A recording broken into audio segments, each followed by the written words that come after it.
ওরে মাইয়া মানুষ কত ভালা জানার বাকি নাই, সুখের আশায় নাং ধরিয়া ভাতারো হারায়।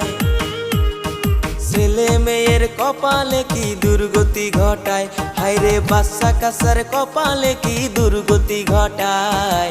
কিছু কিছু নারীর দোষে সমাজ নষ্ট হয়, হায়রে কিছু কিছু নারীর দোষে সমাজ নষ্ট হয়। ওরে মাইয়া মানুষ বলা হয় জানে যে সবাই, পুরুষ লোকে ফুসলাইয়া খারাপ পথে নেয়। সকল দোষের দোষী শেষে মাইয়া মানুষ হয়, হায়রে সকল দোষের দোষী শেষে মাইয়া মানুষ হয়। ভাইবা দেখো পুরুষ জাতি নারী খারাপ নয়। ওরে মাইয়া মানুষ কত ভালা জানার বাকি